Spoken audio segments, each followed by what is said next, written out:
This is the season that Dan and I have been anticipating from the very beginning. We're still casting more than we're killing. There are a lot of tremendous new characters we're very excited about coming forward. Lady OLENNA, played by the amazing Diana Rigg, and there's a lot of new faces this year, as well as all the old faces. It is my honor to present my grandmother, the Lady OLENNA of House TYRELL. OLENNA is the matriarch of the TYRELL family. She's in charge, and you're not in any doubt the minute you meet her. She's very forceful.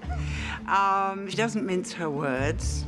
She's witty, which always is fun to play. I don't care what people believe, and neither do you. As an authority on myself, I must disagree. It sort of goes without saying that the men aren't worth as much. I haven't got half the brain cells in the TYRELL family that the women do. Loris is young and very good at knocking men off horses with a stick. That does not make him wise. She doesn't think too highly of them, men in general, in fact. She thinks the world would be better if it were run by women. I think the audience will see her as a kind of female equivalent to Tywin Lannister. She is the driving force of the whole family. It's going to be very interesting seeing what her presence in King's Landing brings to the whole dynamic of Game of Thrones. Do you have a name? This one's name is Missandei, Your Grace. She's Krasnis, the slave master for the Unsullied's right-hand girl. Master Krasnis says you cannot afford this. She's incredibly intelligent and can speak every language under the sun. And Dany sees how useful she'll be, but also sees, I think, a lot of herself in her and can kind of see that it's a young girl who's capable of much more than the position she's in. Missandei's very clever. She's very intelligent and she's a good girl. She's a kind, gentle one. Valar Morghulis. All men must die. But we are not men. Yeah, girl power. That's kind of been our themes throughout the scenes. We've been like, you know, promoting the girl power a little bit. So. Don't look so grim, Jon Snow. Mance Rayder likes you. You'll live another day.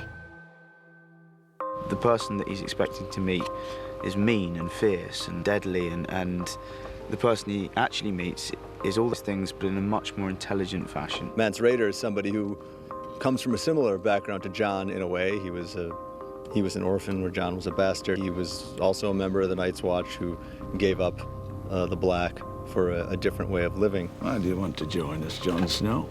Know your enemy gives you a big advantage in any fight, so Mance is perhaps the most dangerous king beyond the wall to arise for hundreds of years.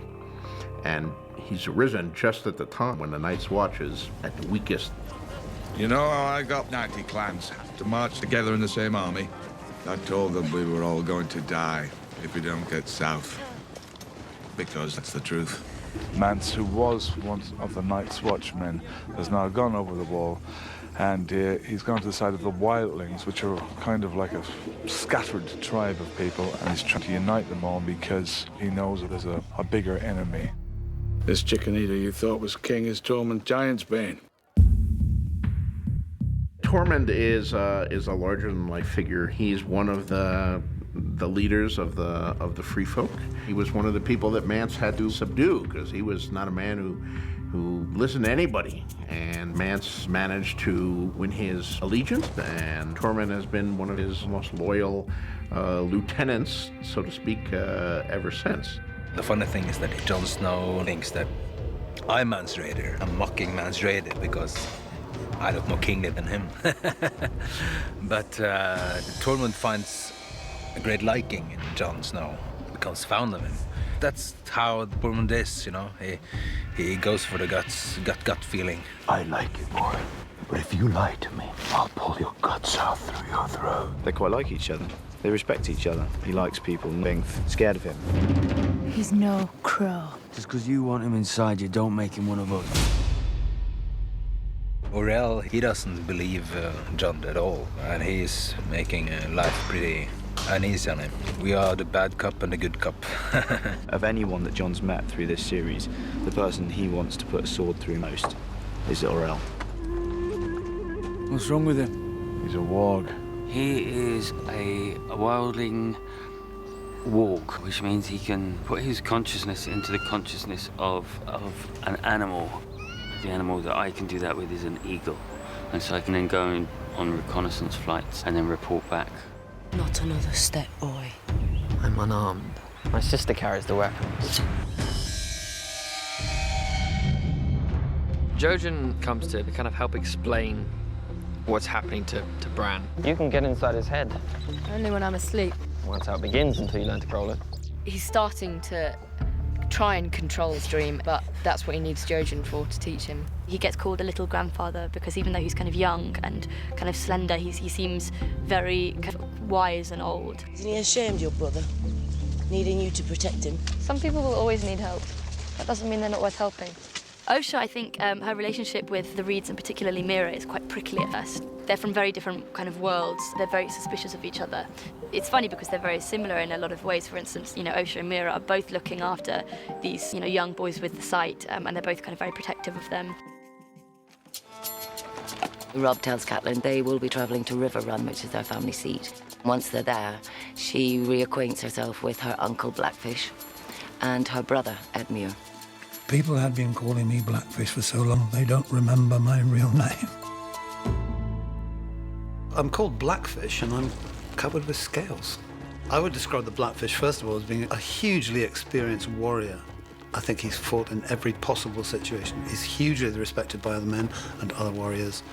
But he's also a man committed to his responsibilities within family. Don't call him nephew. He's your king. Blackfish understands I've been elected king amongst my men, and I must have done something right for so many men to have followed me into battle, and I think the Blackfish understands that, and there's a level of respect. You're lucky I'm not your king. I wouldn't let you wave your blunders around like a victory flag. Edmure is younger than Cat or Lysa and was the little baby in the family for a long time, and to a certain extent was spoiled, coming along late as he did. And he's still trying to prove himself. I would describe Edmure as being an extremely irritating human being. Constantly lets me down, the family down. On the face of it, he's a tall, straight-back, soldierly-looking guy who messes up quite a lot. I'm sorry. I didn't know. He's sort of outgoing character. He's sort of quick to temper, quick to humour, but maybe not the most sort of contemplative character. So, yeah, he tends to get himself in some hot water. Who are you? Thoros of Myr, Who do you fight for? the Brotherhood without banners. He is a Red Priest. He was a kind of cynical member of the clergy who went through the motions but didn't believe it, and then something miraculous happened. And he's a firm believer. Brotherhood without banners, well, they stand out in the context of the series just because they're kind of good guys. They care about the people and they care about the atrocities that are being committed and want to do something about it, and so their intentions are really honourable. The Lords of Westeros want to burn the countryside. We're trying to save it. And they come from all sorts of backgrounds, and they've kind of, there's Stark deserters, Baratheon deserters, and Tanners, and, they're a kind of hodgepodge. And Beric is our leader. Beric Dondarrion, you're fighting for ghosts. That's what we are. Ghosts. Waiting for you in the dark. You can't see us, but we see you. These guys live up in a cave. They're guerrilla fighters. They come out and they strike like lightning. Any oppressive force that is in the land, they'll go out and teach them a lesson. But the night is dark and full of terrors. We're very excited about the way that new blood shakes up the picture and changes things for the people who we've already come to know and love. I remember saying, God, if we ever got this far, if we ever actually could make this into a series, and if we ever got far enough to get to these scenes, I could die happy. And here we are, we finally made it.